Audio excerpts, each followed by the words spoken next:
Overall, I really like the camera system in this 2022 F450. I liked it in our F350 as well. They were very similar. I think it's a 7-camera system, and the way it actually takes all the info from those 7 cameras and gives you that bird's eye view, that is amazing, and that is just a game changer for navigating around with and without towing with this giant dually. However, I had hoped that in the 5 years between 2017 and 2022, with all of the camera technology updates that have happened, that they would have a little bit better quality cameras than they did in the 2017, and that's just not the case, unfortunately. Overall, it's great, but this camera right here, the one that is actually shot into the bed that you use when you back up and hitch up, is a bit lacking. It's a little bit narrow, a little bit dark. Luckily, there is a fix for that, and it's not very expensive, and it's super easy to put in. But it's freezing out here right now, so let's go inside the truck. We'll talk about that and the other stuff that I wanted to share with you inside the truck. Let's go. Today I've got a few updates to share with you. Per usual, we will have chapter markers down below so you can skip around if you need to or want to come back and rewatch a section. The first thing that I want to cover with you guys is something you've been asking for a while, and that is all of this wiring and these UpFitter switches and how we power all this stuff on our dash. So I want to go into that entire wiring process in the Ford Super Duty. We've had these UpFitter switches, and I think they're called auxiliary switches now because people didn't know what UpFitter meant. I didn't when I first got them. Like, what the heck is an UpFitter? But it's basically for upfit options. Like snow plows, things like that, items up here, basically powering accessories.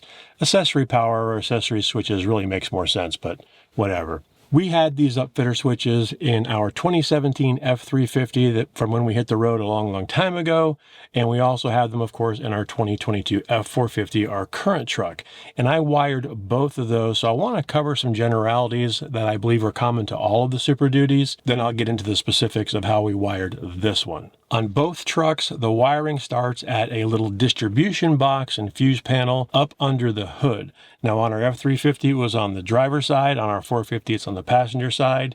I think in both instances, the manual was wrong as to where it said it was. So you may have to search around on the internet, search around under your hood for this.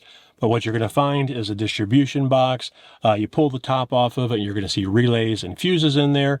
Those relays directly correspond to these switches. And when you engage one of these switches, it closes the relay and powers a wire, usually underneath that distribution box. That distribution box has at least 6 to match each of the 6 switches up here, but may have other things in there too for powering stuff that you don't have through the switches that just come on with the ignition. But we're going to be focusing on just these. So your first question might be, okay, I've got to wire those wires underneath that box to inside the cab somehow. Well, they do take care of that for you because there is a firewall in between the engine compartment and here, so it's not exactly easy to get through. So they do provide a little wiring harness bundle on both trucks, has been down here in the passenger footwell and goes through that firewall. In both cases for us, there are 4 wires. So you can't wire all 6 upfitters in here unless you want to run your own wires somehow. So in order to get the wires from the distribution box into the cab, you've got to go through that wire bundle that's down here on the passenger footwell. So it's up to you to connect those wires. And in our F350, it was a huge pain in our 2017 because we had to wire from the driver's side of the engine compartment across kind of the dash area up there under the hood and then down. And we had to use our own wire to connect those up. In our F450, luckily they've at least conveniently located those things directly adjacent to each other. So in this instance, that you're going to see that the wire bundle that comes through the firewall goes right up to underneath that distribution box, so you can just splice them together. You don't have to run your own wire. And of course, from the passenger footwell down there, it's up to you to run more wire to whatever it is you may need. You're going to see that I've already got 3 of these wired in already. Number 1 goes to our dash cam. Number 2 goes to our GPS. Number 3 goes to our backup camera. So what we're going to be wiring today is our TPMS, our TST770. Normally we charge that on travel days and it lasts a day, sometimes 2 days before it has to be recharged. But If you don't know it, this F450 did not come with a factory TPMS system, so I want to have that wired up so I can run the TPMS all the time. Anytime the truck is on, I can just leave this thing on and get pressure readings from the truck, even when we're not towing. Our F350 had built-in TPMS, so I wasn't that worried about it, but this one I want to get wired in and have it powered all the time. So it's one less thing to have to worry about on our pre-travel checklist. Also, I don't have to worry about charging the TST. It'll always be powered. So we're going to take aux 4 here and we're going to wire it up to power this TST. Now you're going to see that all of my dash stuff here, because most of the things you put on your dash come with a cigarette lighter adapter or a USB adapter to power them. So you're going to see what I have is there's plenty of room under this tray right here. And I just have female cigarette lighter adapter connectors in there, all just sitting under the dash, and then I wire USB from there. So with all that preamble behind us, let's get into the wiring. So over here on the passenger side, we've got this box you can see in here. These are our fuses and relays for all of the UpFitter switches, but right below here is where the bundle is. Clamps or clips or whatever down here, just push those in and this will slide right up. Doesn't go very far because this big bundle's holding it.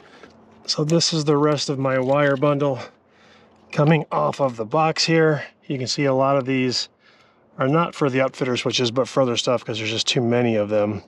So I got to figure out which one of these is switch number 4. 1 through 3, I know are these 3 right here. And let's see what the manual says. According to this, number 4 is just brown. It must be this one. And it's strange that my last wire is such a thin gauge. Hopefully I'll be able to crimp these two together. Still should be plenty for the amperage going to that TPMS. So let's cut this and test it to see if we get 12 volts. So luckily I cut that wire and tested it because it had 12 volts anytime the ignition was on and was completely oblivious to whether or not the switch was on or not. It always had 12 volts when the ignition was on. So this is 2 lessons. Number 1, test at each step, which you're going to see that I do. Number 2, don't trust the manual. So I did some quick online research on some forums and found that the wire for aux 4 that I actually want was a gray brown wire, I believe. I clipped that one. I tested the voltage on that with the switch and it was good to go. So I knew I had the right wire this time. Should be back to 0. And we are. Okay, that's my line. Cool. Because of the gauge difference between the source wire and my pass-through wire, I didn't want to use just a normal crimp on those. I used the self-soldering splices that basically you cross the wires over. I've used these before. These are great. They're waterproof. They solder it right down. They're really, really great. Wiring is done in here. Now I could wrap that all up and put it away and then go work on the inside, but if I've learned anything, it's you don't put stuff like this away because it'll jinx you. We'll get in there, we'll have a voltage problem, we'll have to tear it all back apart. So I'm going to leave this like that where I can get to it. And this 4-wire bundle right here that you see that goes down towards the firewall goes right here. So you can see this is the bundle coming through. You can see 3 of these wires are in use. This one goes to our dash cam. So I need to make sure I got 12 volts on this line now before I go wiring it up into the dash. So I got the little dash tray where I keep all my wiring underneath pulled up. It's just 2 bolts after prying off the speaker cover. So you can see what's going on here. These are my current 2 connections up here for dash stuff. One of them is the GPS, one is the camera. The other one goes to the dash cam, but that doesn't wire through here. That goes up the pillar and over. So now I just need to wire from the passenger footwell up across the dash to that tray. So I basically want to feed this through here. And it's actually pretty easy right here. If you pop this, you can see I can actually get up in there and help pull that wire across. I got that wire run. As you saw, it was super easy. I used the same splice down under here because, again, there's a bit of a difference in those wires. And I'm going to come back to that thin wire in a minute. My assumption was that the TPMS isn't going to draw very much current, and you're going to see later I was right. So the next step is to wire up that female cigarette lighter adapter under my tray here. The one that I bought at I think O'Reilly or something, did come with one wire for the ground, so I got that hooked up. So this ground is just going to go right to that bolt right there. You can see my other two are going here.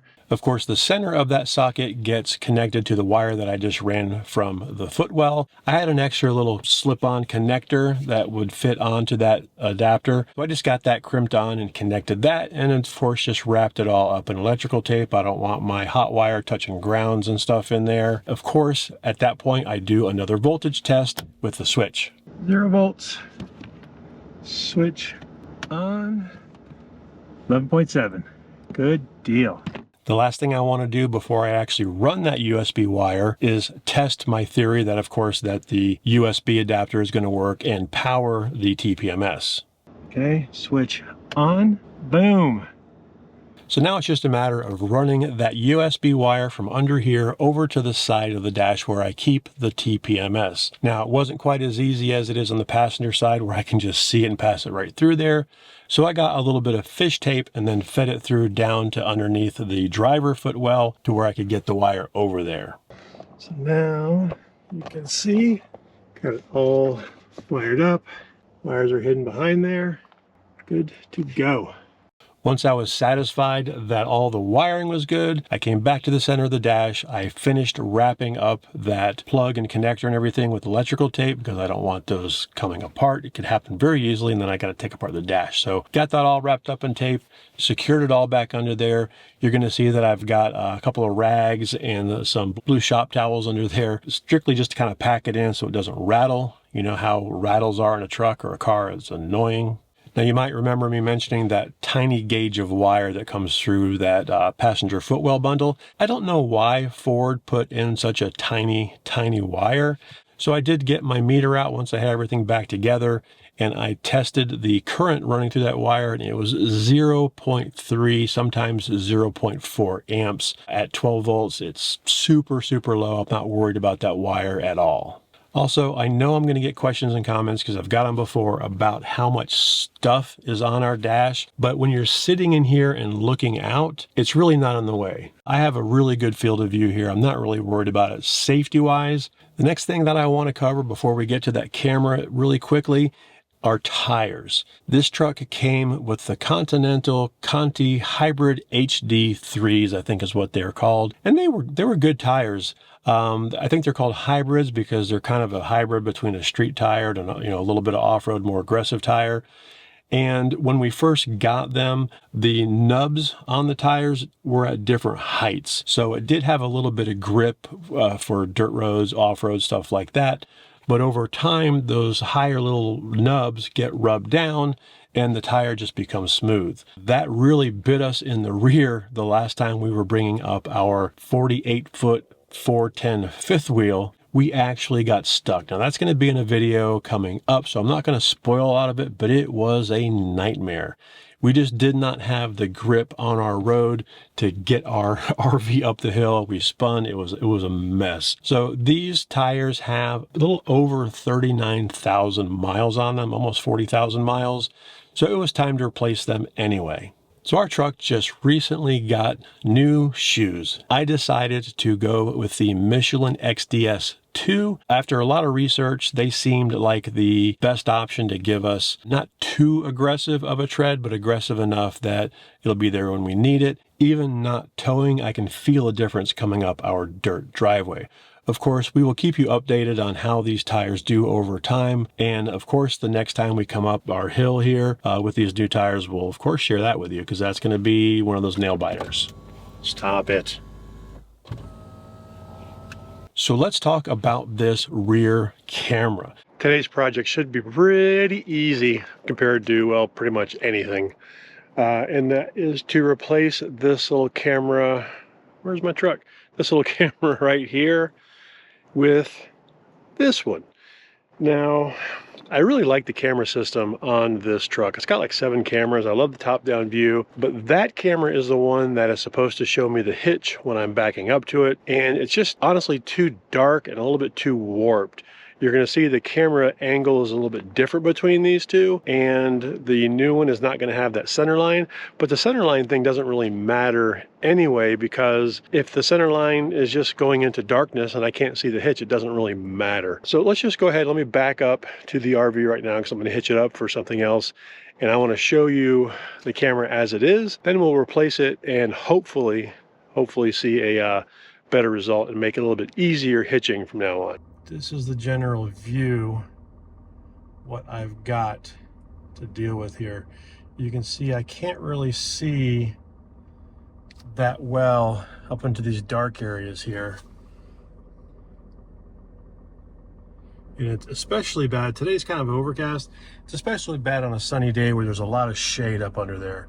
Now you can see with the stock camera, the field of view is a bit wider, which makes the bed of the truck look narrower and further away. It's also a bit darker and not quite as clear as I would like it to be. It's okay for getting the truck lined up initially, and that little line that moves around is a little helpful, but as soon as you get close to the hitch, and it's especially if it's in the shade, you just can't see where the pin is to line it up, and it takes a few tries. I came across this camera online. I can't remember the name. I'll put it on the screen, and of course we'll have links below. This isn't sponsored or anything. We just bought the camera. Upgrading this is super easy. The back camera is built into the taillight assembly up there. So you pop out 4 screws, you take the thing out. There are 2 plugs, one for the lights, one for the camera. You unplug those and you pull it off. From there, it's just 2 screws to pull the camera off. You're gonna notice that the way the little plug sits on the stock camera versus the new camera is a little bit different, but it still fits in just fine. You plug the new camera in, plug it all together, and that's it.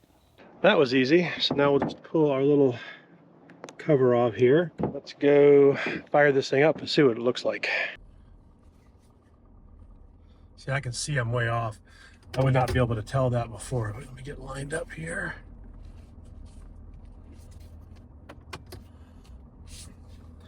I wish the thing would just stay. Every time I go forward or reverse, you gotta reset the camera. So just kind of eyeballing this thing all the way back.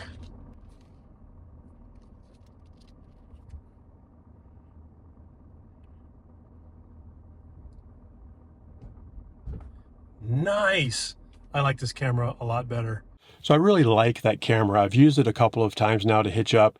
And once you get back there and the ability to see the pin and the hitch and get it lined up without having to step out here onto the running boards and look at it or walk back there, it's making hitching a lot easier. We are getting back on the road here in just a couple of days, so I'm really looking forward to having all of these upgrades on the truck, the TPMS, the tires, the camera. It's, you know, those little things sometimes that really add up to just kind of improve your overall experience. Now, we're going to, of course, keep you updated on how these things work in these travel videos as we film them, so be sure to subscribe. Do that right now, and we'll see you next time.